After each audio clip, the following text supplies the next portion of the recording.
Hey everybody, Scout Crafty here again. It's Friday, TGIF. You made it through another week, and what a great week it's been. It's going fast. March is flying by for me. You know, I guess with that clocks going ahead really made a difference. You know, now the days are longer and spring is in the air, so it's a big deal here. Got a great show planned for you today. Lots to do. First thing I want to talk about is my dad. My dad was, wasn't a very educated man. I don't even think he made it into high school, but yet one of the smartest people I ever met in my life. And my dad was always big on promoting me to use my imagination. Imagination, he thought, was one of the greatest things ever. And it turned out to be, he was right about that. There was a couple times that my imagination has helped me through some difficult times, and I still use it all the time. And I wonder if today's generation, or the recent generations, have had some of their imagination robbed from them because of, when you like television takes away from your imagination. Radio helps your imagination because you have to imagine the characters and the scenes, and same with reading, same exact thing. But then when you get into television or video games or things, there's really little left to the imagination. It's all right there for you to see. So I wonder if our future generations will be suffering and losing this wonderful trait, this human trait of imagination. And I use it all the time. I can't tell you how many times I'm walking at night and I think about, especially because, like I told you, I'm a man of the past, and I always imagine what it was like to be alive back when some of these houses that I pass are just old, beautiful houses, but they're run down now because they're old. And I think about what that house must have looked like when it was new.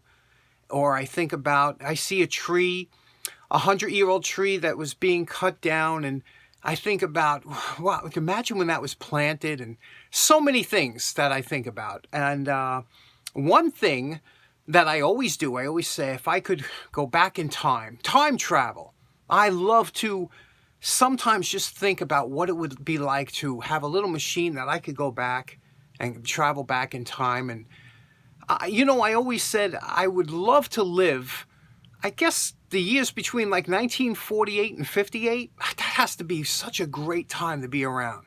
We were just coming out of World War II, and we were doing really well, but the products, everything that was around. Can you imagine shopping for a car between 1948 and 1958?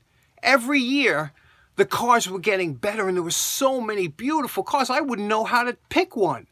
Whereas today, I can't find a car that excites me. They all look like, I don't know. I'm not excited at all. So I wish I would like to go back in that time. And because of that, I have a couple items today for show and tell that I think you're really going to enjoy. And it's like, for me, it's time travel. And that's why I guess I do this tool restoration thing. So let's get right into today's show. I think you're going to enjoy it. So sit back, relax, and let's get to it. First off, you remember a couple weeks ago, my buddy Tom sent in a couple great things. He said one of them was this torch. And, we were working on it and we had a little trouble with leakage and things like that, and but the main thing was we didn't have that nut to continue on it. I was looking for that nut to fit those threads. Well, turns out, my buddy Don Hartman from Pennsylvania wrote me. He says, "Look, I got those parts. Send me your address." And look, he sent over the whole burner assembly. You see here with the wick that goes into the. There is a wick that gets put down there, and you can see, and look how he polished that out, huh? But the whole burner assembly that would fit right in here with the nozzle here and a fuel cap. But this was the important thing here, this nut here. Now, this nut here is what holds down this handle, and that's why I didn't paint it yet, because I didn't know exactly what we were going to do. But that would hold that down solid. This screws on here with the fuel cap. And so that's what we're going to see, if we're going to make a lamp or whatever, to see what we want to do with this. But Don, Tom, thank you. And Don, thank you so much for sending these parts over. They are just made to order. And now we can finish doing whatever we want to do on it. Here's a funny story. You remember we did this King Dick a while ago. What a nice job we did on this, huh? This is a beautiful user wrench that is just wonderful. But a friend of mine, a good friend of mine, Hester, 781, has a nice little channel. Hester said, here's a wrench I bet you don't have. And I was looking at it, you know, he's right. Here's a wrench I don't have. You know what this is? This is an Avon. Look at this. And it's got cologne in it. Can you smell it? Ah, it smells like the 70s. This is so cool. Look at this. How nice is that? And oh, I can smell. I love that smell. That's that old style cologne.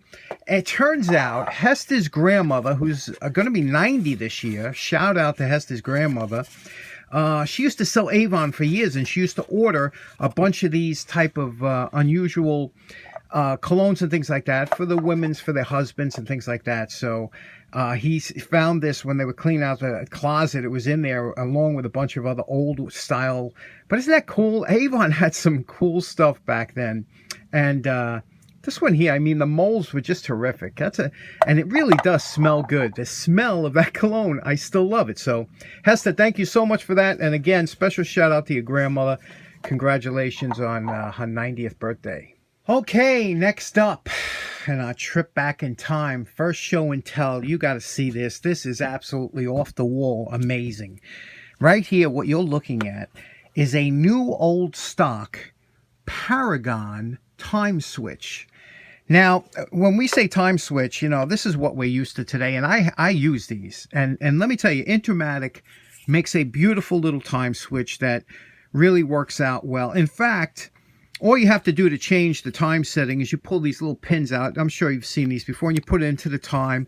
And when it passes this little area here, you see in there, it flips the switch, which turns your appliance either on or off. And usually a lamp. I have these in the house. I've been using them for years. They're bulletproof. It's mechanical, which I like. They work great.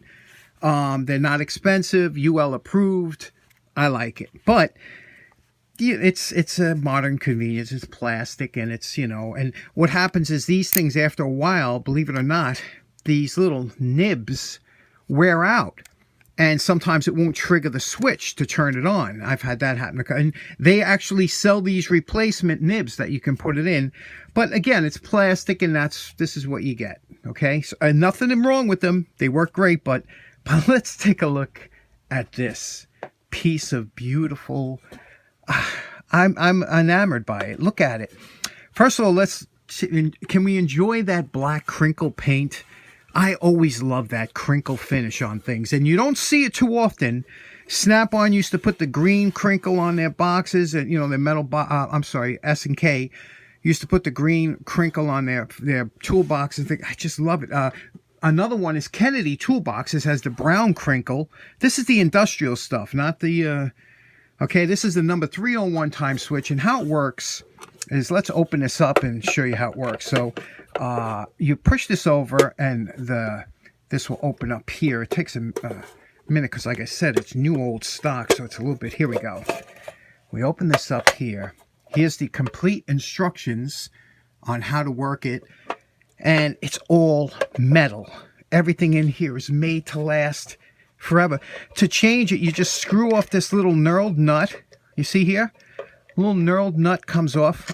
Who doesn't love all metal? And then you lift this up, and here you just the silver one, you put what time you want it to start. Like we want it to turn on at 4 o'clock. We want it to shut off at 8 o'clock. That's how you adjust the time. Then you put this back on, and when you put it on, see where it says time here? Well, you just rotate this to whatever time. So if it's 2 in the afternoon, you would put this on here like this, with 2 in the afternoon facing the time, and then spin this back down, and that's all you have to do. And then this will work inevitably, you know. And look at over here, you have a manual on-off.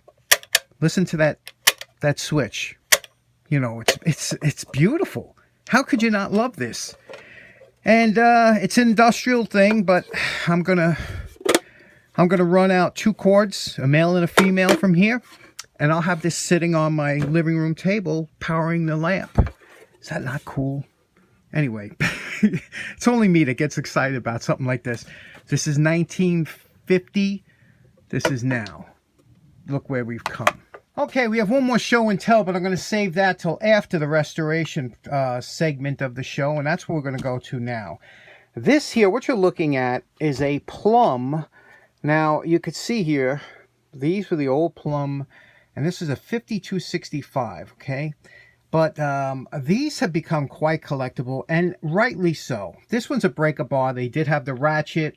They had all different different styles, but you see here, this is called what they refer to as the pebble finish, because it got a pebble finish recessed. You see that? And when you look at this breaker bar, you say, that is just beautiful. That whoever took the time to design this said, wow, look how there isn't anybody I know that doesn't like how this the name is recessed like that. It's so nice, and you don't have to ever worry about your name coming off with that laser etching, that lazy laser etching they use today. So what we're going to do is we're going to clean this up. Now, I've seen these old ones with red in the background. Now, you know I'm a fan of red, but when I saw this, I don't know why, but I wanted to do this in a cobalt blue, and I don't know why. I felt like that's what I wanted to do with it. So you can put any color you want back there. The first thing we're going to do, let's clean it up. Now, when you're dealing with these, any kind of ratchet or breaker bar, the corners here are always an issue, because the edge of the belt will sometimes create little lines and things. I'm going to show you how to deal with that, because you have it on both sides. And this is an easy one to do. But we cannot do too much on here, because you don't want to change the size of this square. You know, you don't want it to be sloppy on your socket. So we can only really just clean up here, but everything else we can get polished. So let's do it. Okay, here's our post-wire brush evaluation. Remember, you have to get really into those pebbles. So you have to go left, right, up, down in order to get all the dirt and everything out of those pebbles. And then we're going to scrub it. Right before we paint it, we're going to scrub it with Comet to get anything out of there, and then dry it, whatever. But now we're going to take care of like the scratches and the, you know, over here and the little dings, and see what we can get out of here. Remember the edges here and over here. And, you know, they did a rough grind on here. It looks good. We did the inside here. That's good. So now we'll take it to the belt center. We're just going to clean it up. We're just getting rid of those fine dents and scratches. See, we want it to be kind of more rounded.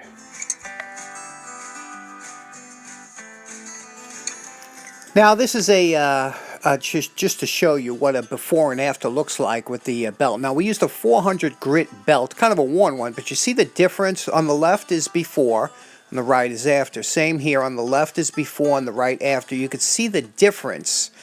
What a difference it makes. Now, they do the same thing at the factory. They give it a quick belt sand or whatever. We just used a finer belt. Now, here's the best way to get that hard-to-reach area, that corner, that curved area that the belt usually screws up. Use the edge, the corner of your fiber wheel. That's the best way.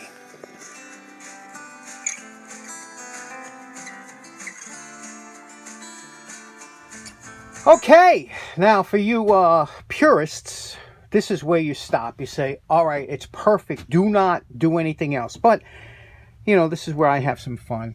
I used Comet, got all it cleaned out in there. See, you want that to be reflective in there, the pebbles, because when you put the clear paint in there, really pop. But look how nice that came out, right? Now, I can pick any color I want, you know. Here's the key. I have all these nice Tamiya colors. Like I said, I've seen plum with red in it, maybe from the factory. Who knows? It looked like it was, but I felt like doing some blue today. I got this nice orange, new orange that would be nice. I don't know. I don't know. I might do two sides differently so it helps you. And let's get right to it. Okay, now using the Tamiya red paint here, we flooded that section in here. You could see, and it's and the reason you flood it in there is because this will, as it dries, it'll kind of shrink in. So we're going to put this on the furnace for a little while. The heat will help this shrink down. We make sure we got it mostly level. We don't want it pooling in one area more than the other. You can always float it around, like you see. If we need a little bit more here, you can always put a little bit more here. You know, you kind of dauber it on, you know, so that you get that where it's kind of, you want that enameled look, you know, that kind of. And now we'll let this dry, and we'll wipe off any excess with some mineral spirits around the edges, like there. There's no sense in leaving that there, so we'll wipe that off, but we'll let the rest dry. Okay, and we did this side in red. It's dry, but we're going to do the other side in blue before we put on the. I shook this good. You shake this paint up really good, and we're going to float this in here. Okay, float it in nice, not too thick, but just enough that it covers everything. And you can always take a little off by brushing it and then dipping your brush on some paper to take some of that paint out there, like we're doing here, see? And there we go. And now that'll be the blue side. And again, we'll let this dry, making sure it's not pooling in any one area, because those pebbles will kind of want to pool on you. So that looks pretty even. Now we'll let that dry. Okay, while the paint is drying on that, remember I told you about that second show and tell I want to show you, and that whole time travel thing I was talking about. I think I found something that would have been made in 1948 to 1958, just so beautiful. And it's made today, and that's why I had to buy it. Let's check it out. And here it is. Now, you remember last week we were talking about the jerry can and how fantastic that is, but that's made in Europe. I said, United States, we got to have something that's nice. I found it. Check this out. Okay, what you're looking at here is a Justrite safety can, and this is the cat's pajamas as far as what you want for filling up your weed whacker and your any small equipment, leaf blower, things like that. This is, look at this. It is absolutely perfect. Now, I didn't put the nozzle on because I want to describe that before I do. Now, you can get this with two different types of nozzles. You can get it with the 5/8 inch, which I got, which will fit in a car if you had to, or you can get it with the 1-inch nozzle, which will give you a quicker fill. But if you're filling small items like I am, lawn mowers, leaf blower, weed whacker, this, I think the 5/8 is more than adequate, and it's a very fast pour. Now, it comes with a cork gasket, and it comes with 2 screws to put in there, but I want you to see that when you squeeze this, that's what controls, you see that in and out? That's what controls the flow. So let me put it together.